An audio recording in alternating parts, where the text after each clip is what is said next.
Uh, Hello and welcome.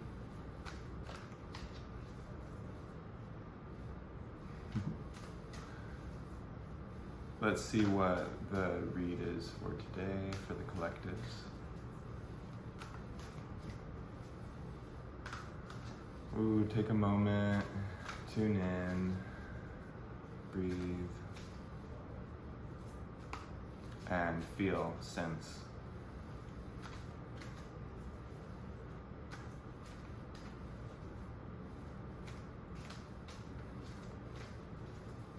Okay, the start of the read, we have the King of Swords at the bottom of the deck, so we're talking about the air energy and the intellect. First card is the Knight of Pentacles. So we are in the development of something in the material of the earth. This is an enthusiastic earth energy. Next card is the Seven of Cups. There's choices and decisions to be made. This is, so you are a practical type of person who is being faced with multiple choices or decisions, possibilities, timelines. The next card is the Hanged Man. There's a waiting period. You've been waiting to make a decision for something important. There's a reason why you've been waiting. There's going to be an effect of the decision that you make on the people around you, and most importantly within yourself. The Hanged Man is a major event, so this is not something light, it's not something small, it's something big. Then we have the Queen of Cups. So there are emotions involved, and this might be part of the practicality and being meticulous with your emotions. There may have been decisions in your past that you've made that didn't go as you planned, or that didn't take you where you thought they would lead. And so now you're weighing your options. So what advice do we have for making decisions or weighing out possibilities?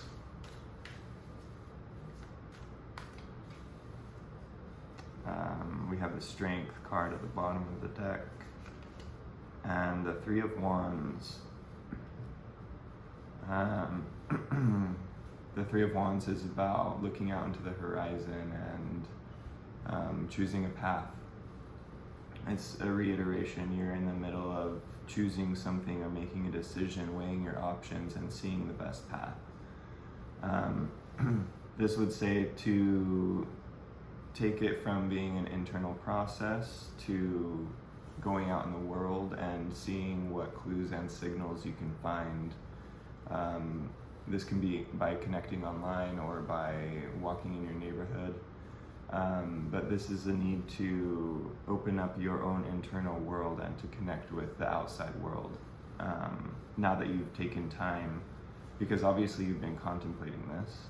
This is something that you've been seeing all the options of. So now that you've taken the time to introspect and to know what you are trying to look for, then now it's the time to connect to others, connect to the outside, and to gather information.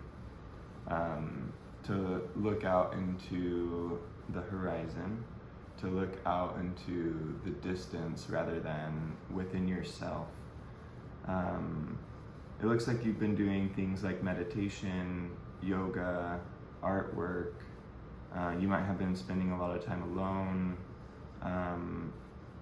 You might feel like you are not able to make a decision yet. You might feel like you can only really contemplate the possibilities, but there's not enough action. And now the Three of Wands is saying that it's going to be time to take more action and to connect to the outer world.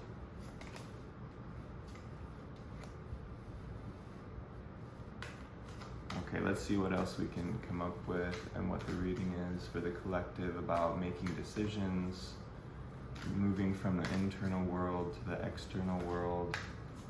It looks like where you feel like you were caught or bound, you're not going to be caught or bound anymore. There might be a new sense of freedom. You might even be wanting to wait to take the next step once you get connected to the external world, because it will provide a new sense of freedom and a new sense of liberation.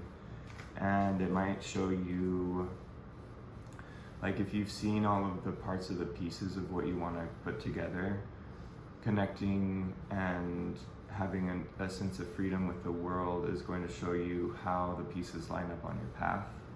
So you might need a little bit of time again to put the pieces together and to figure out which way to go and what path to take, and that's okay.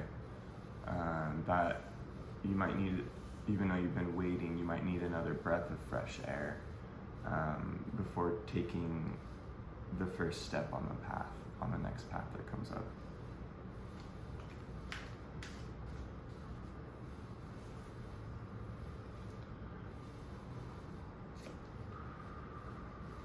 The Ten of Cups. There's something good. So there's a reason why you've been contemplating. There's a reason why you've been waiting. There's a reason why you might have felt held back. And that's because you're building something really beautiful. And to build beauty, to build these dreams and to manifest them takes a lot of time. There's a lot of details that need to be put into place or that need to fall into place. There's a lot of synchronicity and lining up. There's shifting of timelines. It will help to envision this end goal, to envision this Ten of Cups, the celebration.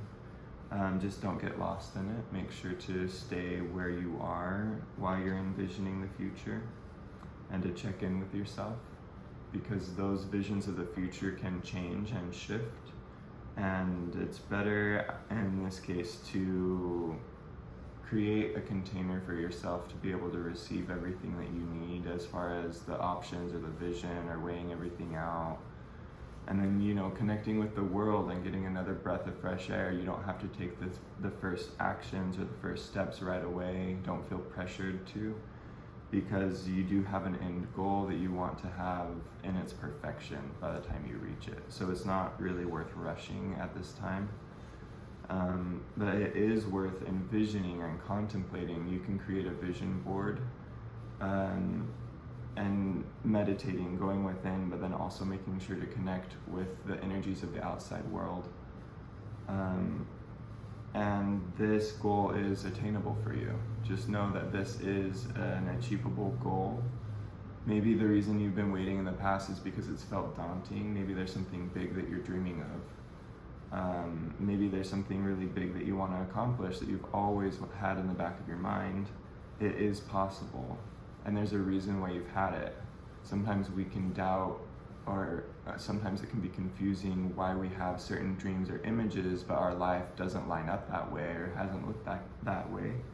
And if that's the case, if it hasn't looked that way for you yet, it can. Just know that it's possible, and there is a reason why you are attached to this vision or this outcome. There's a reason why you've been having repeated dreams about it, and there's a reason why you're fixated or focused or obsessed about it sometimes.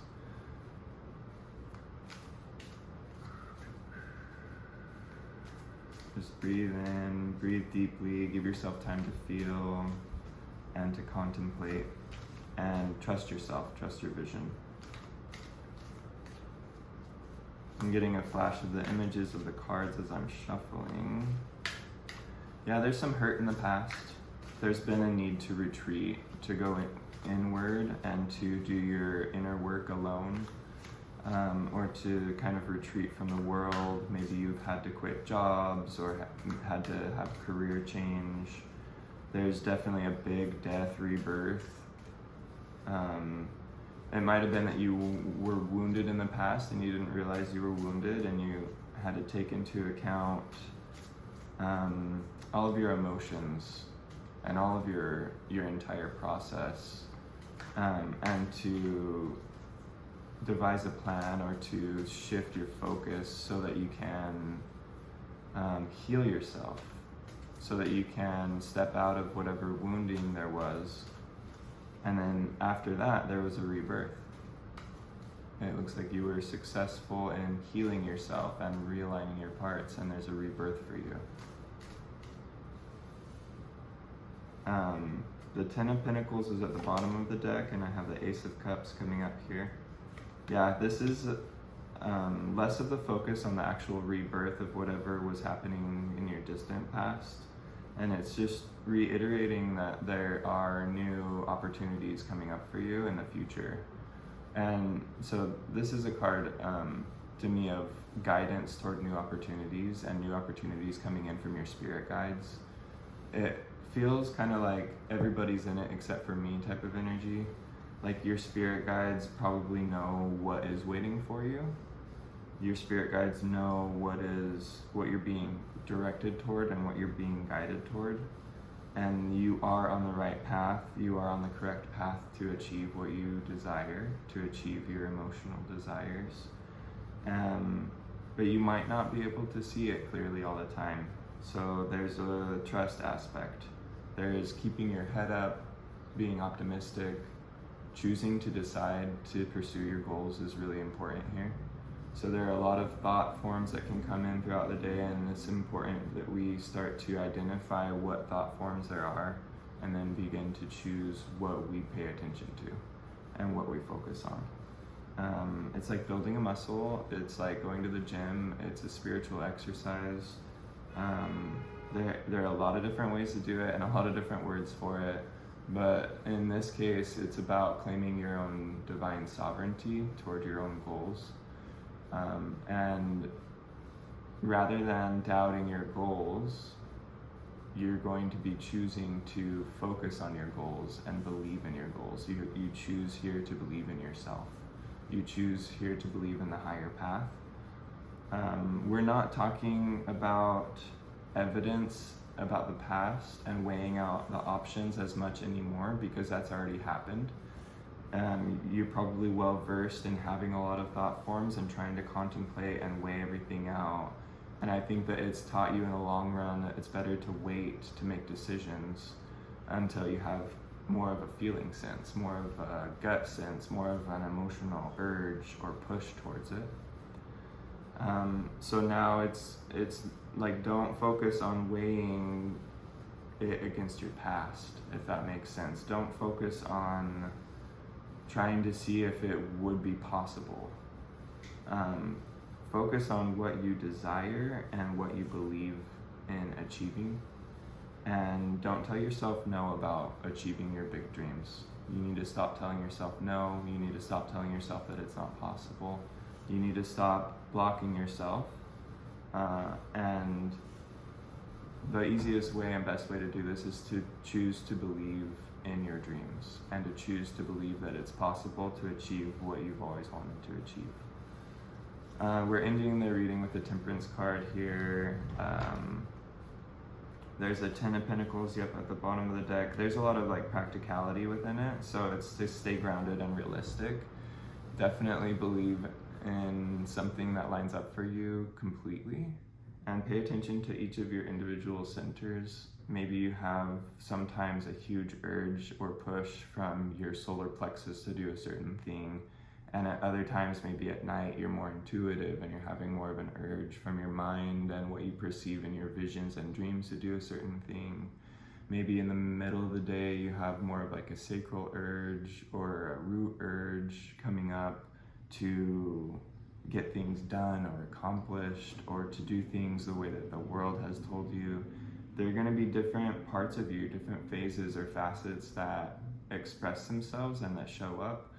And you're with your end goal, you're looking for something that applies to all of your centers, not just one of your centers coming forward and kind of overtaking everything or taking the show. So do your best to stay aligned. If you do Reiki, you can give yourself Reiki treatments and align and balance that way. Breath work is a really good thing.